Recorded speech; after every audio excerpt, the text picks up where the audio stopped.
사람은 태어날 때부터 죽어 무덤에 묻힐 때까지 수많은 문제의 이 무덤 속에 살아갑니다. 그 문제의 포대기 속에서 뒤집어지고 자빠지고 넘어지며 사는 것이 인간인 거죠. 수많은 철학자들은 그래서 인간을 고뇌의 동산 위에 갇혀 있다 이렇게 말을 하죠.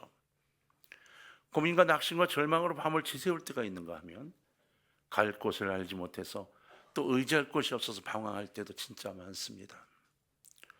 고통을 견디지 못해서 몸부림칠 때도 있고 자신을 쥐어 뜯으면서 어디로 가야 할 줄 몰라 닭도 같은 눈물을 뚝뚝뚝뚝 흘릴 때도 있죠. 그래서 이렇게 기도하는 분들도 많습니다. 하나님, 차라리 절 데려가 주세요. 하나님, 저 일찍 데려가 주세요. 얼마나 절박한 기도입니까? 이게 하늘나라가 그리워서, 정말 하늘나라가 그리워서 한 기도가 아니고 하나님의 역사를 위하고 하나님 사역을 하려고 해도 너무 힘들어서, 이 땅을 살아가는 게 너무 힘들어서 이렇게 기도를 한다고 해보세요.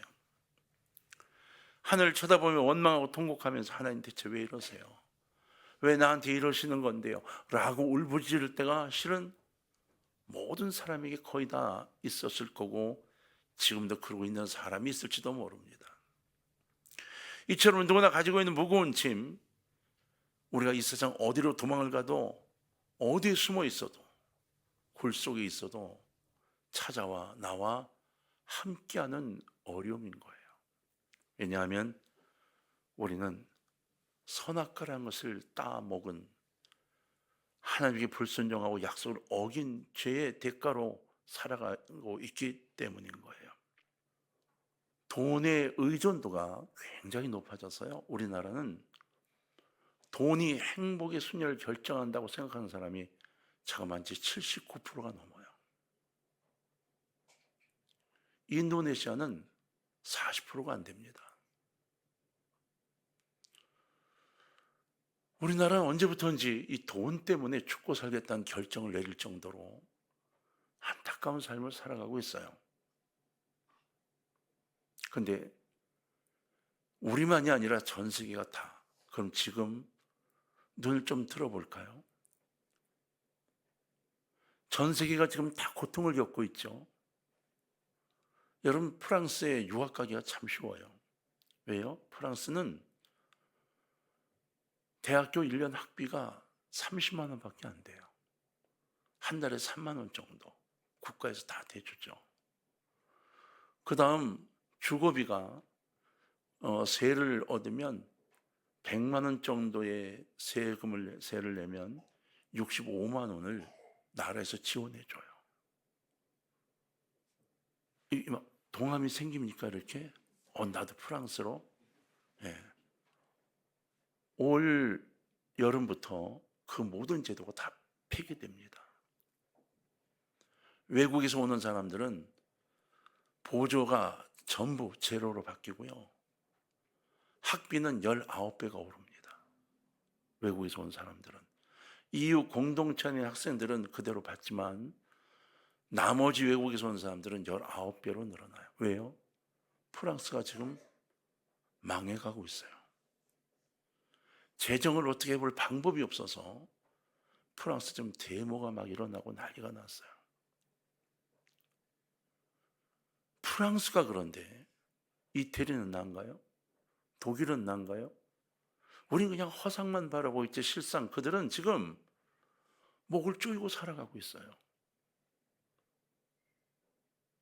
전 세계가 다. 그 가운데 힘들다고 고백하고 있는 그리스도인들을 향해서 하나님은 뭐라고 말씀하고 계시는가? 이스라엘이 힘들고 넘어지고 자빠지고 개인적으로 힘들어할 때 다윗이 시편 55편 22절에 이렇게 우리에게 권고한 요청이 있습니다. 네 짐을 여호와께 맡겨버리라.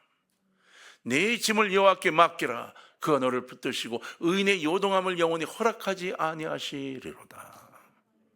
의인이 되면 요동하지 않게 해주시겠다는 거예요. 요동하도록 허락하지 않겠다고 말씀하시면서 내 짐을 여호와께 맡기라 명령하셨어요.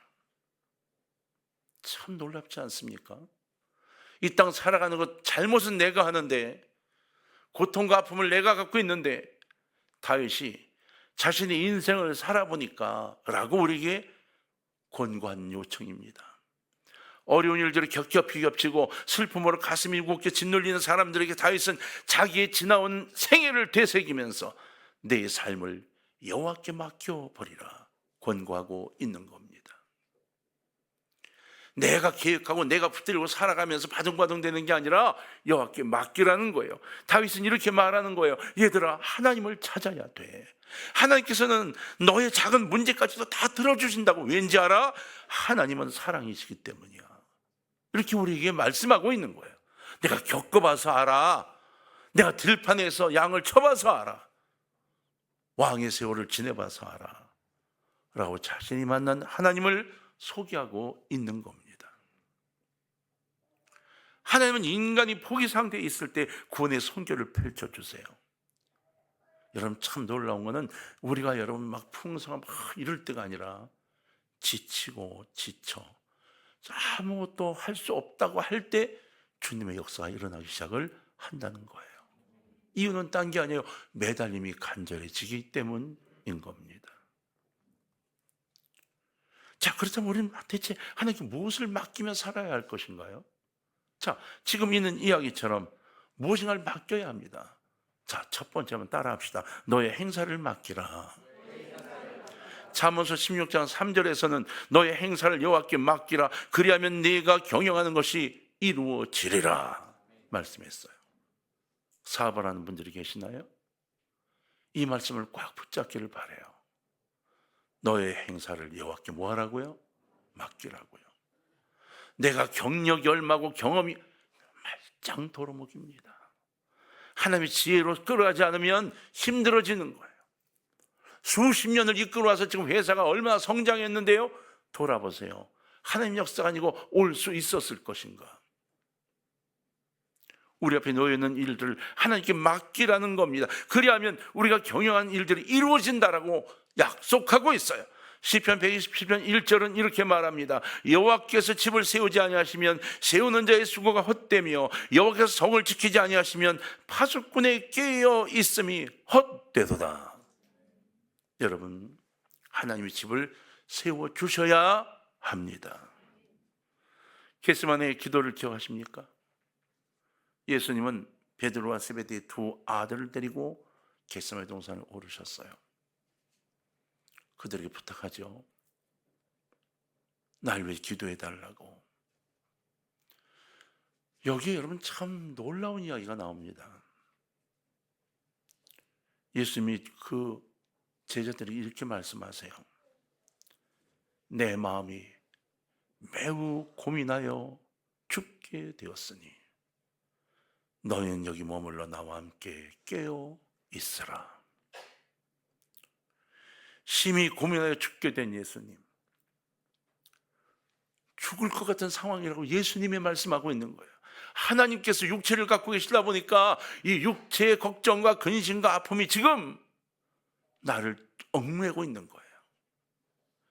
지금 자기밖에 모르는 이 백성들을 위해 십자가에 달려 돌아가실 예수님이 이렇게 말씀하신 거예요. 제자들아, 내가 지금 고민해서 죽게 됐어, 내 마음이.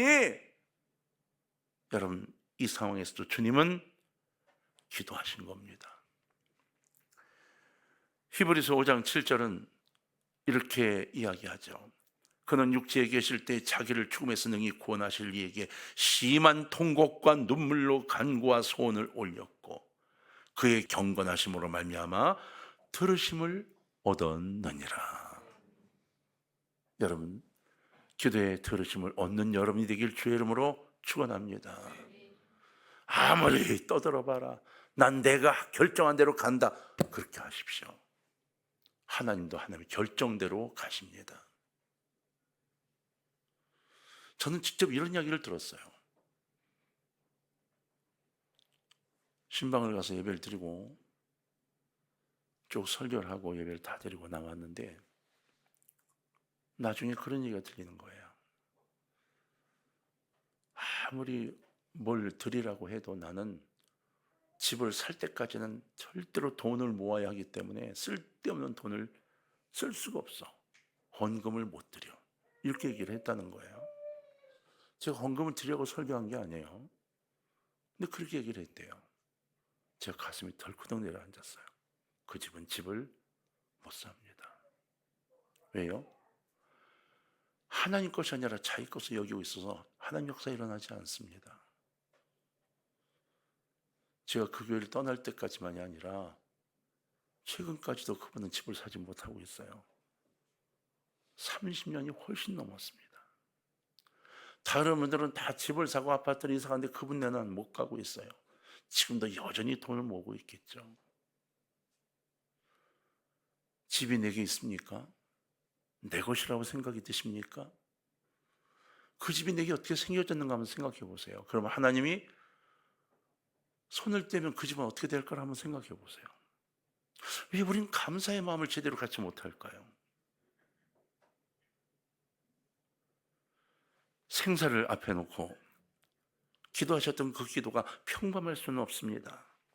주님은 이 기도의 결단을 내리셨어요. 만민의 죄를 대속하기 위해 십자가를 지실 것을, 인류의 생명을 구원하기 위해 자신이 제물이 되실 것을 결심하십니다.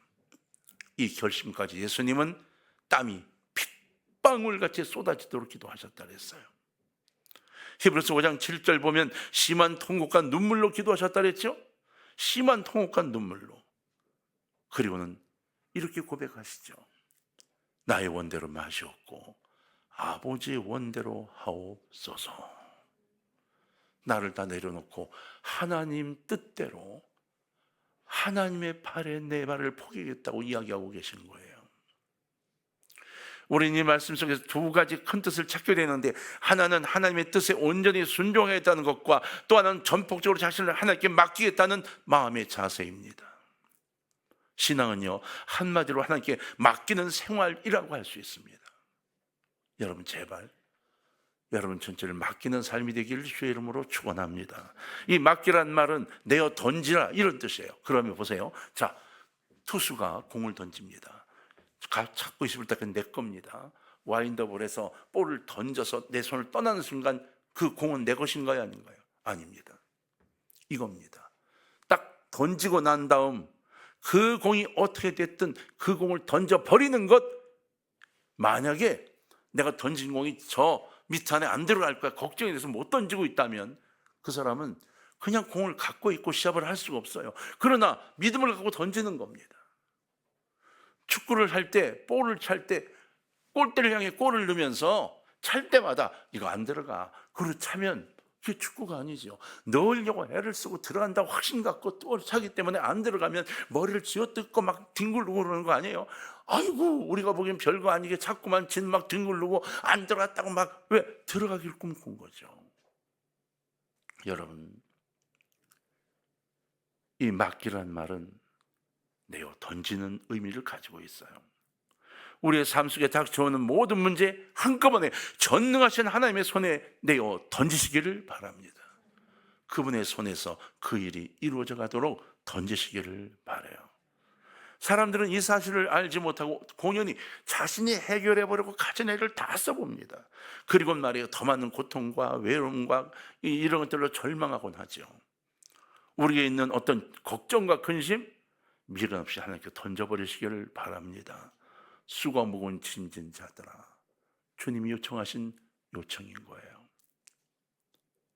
두 번째는, 자 따라합니다. 짐을 맡겨버립시다. 다윗은 시편 55편 22절에서 네 짐을 여호와께 맡기라, 그가 너를 붙드시고 의인의 요동함을 영원히 허락하지 아니하시리로다 했다고 했어요. 네 짐을 여호와께 뭐해라? 맡기라.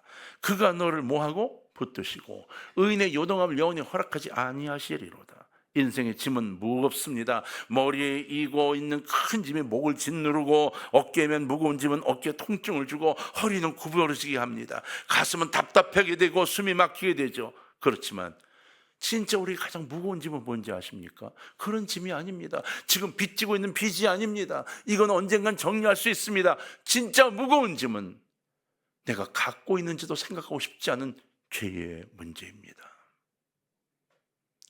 이 땅의 빚은 천국을 가는 걸 막지 않습니다. 근데 죄의 짐은 천국을 막습니다. 제일 무서운 짐은 인생의 짐이 아니라 바로 죄의 짐인 거예요. 다른 짐은 혹시 다른 사람이 져줄 수도 있어요. 이 죄의 짐은 아무나 져줄 사람이 없습니다. 내 아내가 져줄 수 있다고요? 아닙니다. 내 아버지가요? 아닙니다. 이 죄의 짐은 아무도 져줄 수가 없어요. 내가 지고 있는 이 죄의 짐을 내가 내려놓을 수 있다고요? 내려놓을 수도 없습니다. 유일하게 우리 예수 그리스도 그분만이 죄의 짐을 내려놓으실 수가 있고 그 짐을 져 주실 수가 있습니다. 너무 감사한 것 아닌가요? 여러분, 이 짐을 예수님께 맡기시기를 바랍니다. 예수님이 대신 져 주신다고 약속하시는 약속이 분명히 있어요. 자, 시편 81편 6절을 보면 이렇게 되어 있죠. 이르시되 내가 그의 어깨에서 짐을 벗기고 그의 손에서 광주리를 놓게 하였도다. 할렐루야. 여러분의 짐을 그분께 맡기고 놓는 역사가 있기를 주의 이름으로 축원합니다. 예수님 마태복음 11장 28절에서 수고 무거운 짐진 자들아 다 내게로 오라. 내가 너희를 뭐하리라? 쉬게 하리라. 지금도 아픈 가슴으로 덜덜 떨고 있습니까? 아니요. 주님을 부르세요. 주님, 제가 여기 있어요. 제 손을 잡고 제가 주님을 따라가게 해달라고 기도하세요. 여러분, 역사가 일어나기 시작을 할 겁니다.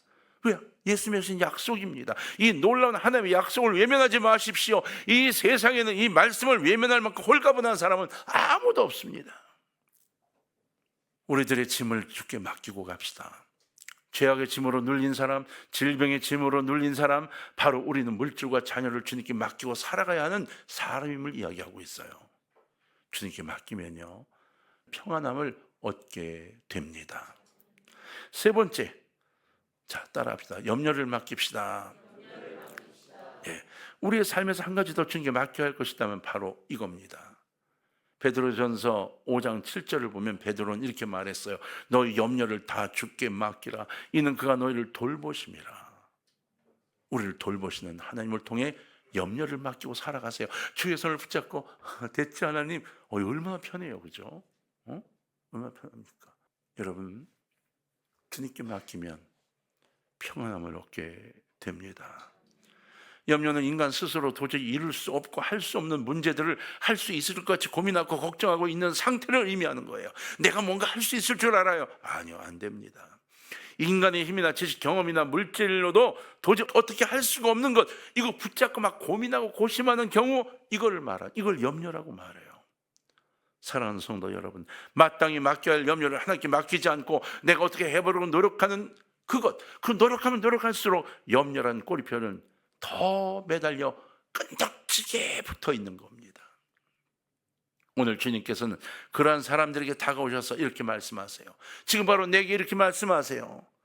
다 맡겨버리라. 누구에게요? 내게. 전능하신 하나님은 무엇이나 할 수 있는 분이세요.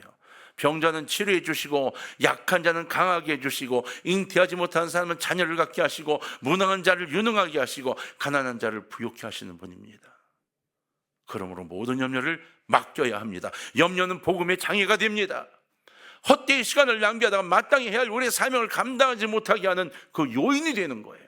염려는 악한 마귀가 주는 거예요. 물론 인생에서 염려가 없을 수는 없습니다. 그러나 그때마다 주님께 맡기는 신앙을 내가 간직해야 합니다. 염려를 해결하는 일은 우리의 지혜나 힘으로는 도저히 불가능합니다. 이건 정해져 있습니다. 이 일은 하나님의 권한에 속한 일이기 때문에 염려한 일을 주님께 전폭적으로 맡기고 일이 많은 것이 진짜 지혜이고 믿음인 겁니다. 여러분, 주님께서 책임져 주심을 믿고 주님께 맡기는 것, 이게 참 신앙임을 깨달으시기를 바랍니다. 더 나아가 우리의 영혼까지 맡겨야 하는 거예요. 왜냐하면 생명 문제, 이 영적인 문제까지 오직 하나님만이 해결해 주실 수 있기 때문인 겁니다. 맡기는 것은 의리함이며 믿음의 모습이에요. 우리 하나님은 자기 백성이 꼬리낌 없이 부탁드리는 걸 기뻐하십니다. 그러므로 만세기를 중심에 하나님께 모든 걸 맡기시기를 바라요. 그럼 모든 지각에 뛰어난 하나님이 평강이 우리의 삶, 생각, 생애를 지켜줄 것입니다. 동강의 가족 여러분, 2026년 새롭게 시작하는 오늘입니다. 목자 되시는 하나님께 우리의 행사를 맡기로 결단을 오늘 하셔야 합니다. 그래야 이 한 해를 승리롭게 이끌어갈 수 있어요. 세상을 이기신 예수님께 짐을 맡기시기를 바랍니다. 우리를 창조하시고 지키신 하나님께 생명까지 맡기시기를 주의 이름으로 부탁합니다. 평강의 왕 예수님께 모든 염려와 근심을 맡겨야만 합니다. 그리고 시편 42편 5절에 있는 것처럼 내 영혼아 네가 어찌 낙심하며 어찌 내 속에서 불안해하는가. 너는 하나님께 소망을 두라. 그가 나타나 도우심으로 말미암아 내가 여전히 찬송하리로다. 이 고백이 여러분께 있어야 합니다. 왜 내가 불안해하지? 주님을 찬양해야 돼 하고 여러분 축제로 걸어오시기를 부탁하는 거예요. 이 고백이 우리 고백이 되시기를 부탁해요. 2026년 이 한 해는 매일 매 순간마다 주님의 손에 내 손을 포개고 주님의 발에 나의 발을 포개고 주님의 손을 꼭 잡고 한 걸음씩 걸어나가는 시작이 되시기를 주님의 이름으로 부탁드립니다. 자, 이제 빌립보 4장 6절을 다시 한번 다 같이 읽고 가슴에 품겠습니다. 크게 한번 읽어주시기 바랍니다. 시작. 아무것도 염려하지 말고 다만 모든 일에 기도와 간구로 너희 구할 것을 감사함으로 하나님께 아뢰라. 할렐루야. 올 연말에 송우영신 예배 우리 모두가 하나님께 감사의 찬양을 드리는 시간 되기를 주의 이름으로 축원합니다.